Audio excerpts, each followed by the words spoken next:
दूसरे गांव जाने के लिए राइस्टार अपने हेलीकॉप्टर में बैठकर अपने गांव से उड़ान भरता है। राइस्टार तेजी से जा रहा ही होता है कि तभी हेलीकॉप्टर में अचानक से आग लगती है। वह हेलीकॉप्टर सीधा एक अनजान से गांव में जाकर क्रैश हो जाता है। राइस्टार तो बच गया, पर उसका हेलीकॉप्टर तहस नहस हो गया था। राइस्टार ये गांव में पहली बार आया था। तभी 7 बज जाती है। धीरे धीरे अंधेरा हो रहा था। चौंकाने वाली बात यह थी कि चारों तरफ काऊ काऊ की आवाज आ रही थी। यह आवाज सुनकर लोगों के बीच अफरा तफरी मच जाती है। लोग अपने अपने घर के अंदर जा रहे थे। चेहरे पर अलग ही चिंता थी और उनके बदन थर थर कांप रहे थे। राइस्टार गांव में थोड़ा और घुस जाता है। राइस्टार को कुछ समझ में नहीं आ रहा था। तभी ऊपर से एक बड़ा कौवा उड़ते उड़ते राइस्टार की ओर बढ़ रहा था।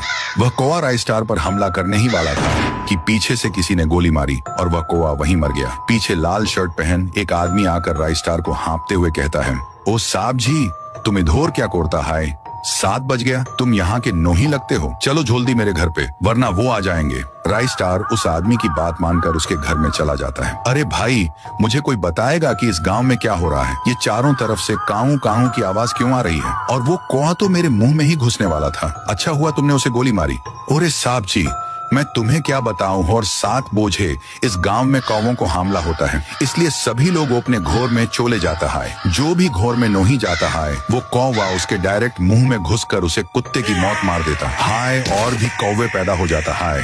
और तो और ये सब कौवे गांव के पीछे डरावने सूखे जंगल से आते हैं। ये बात सुनकर राइस्टार के रोंगटे खड़े हो गए। इसका पता वो लगाना चाहता था। फिर राइस्टार अगले दिन उसी सूखे जंगल में आ पहुंचता है। वो अच्छे से जंगल को देख ही रहा था कि 7 बज जाते हैं और वहीं काऊ काऊ की आवाजें आ रही थी। फिर भी राइस्टार और अंदर घुसता गया। उसको वहां पर एक पुराना कुआं दिखा।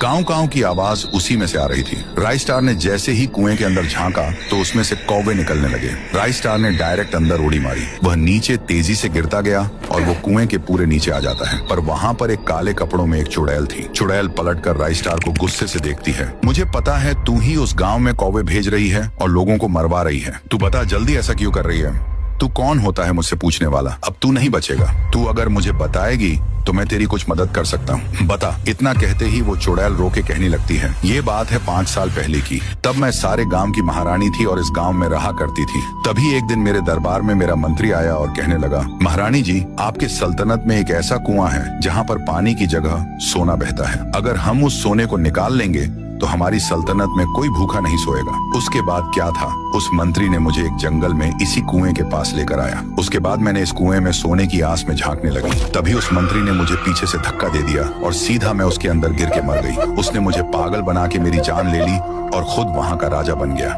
इसलिए मैं गांव में ऐसा हमला करवाती है।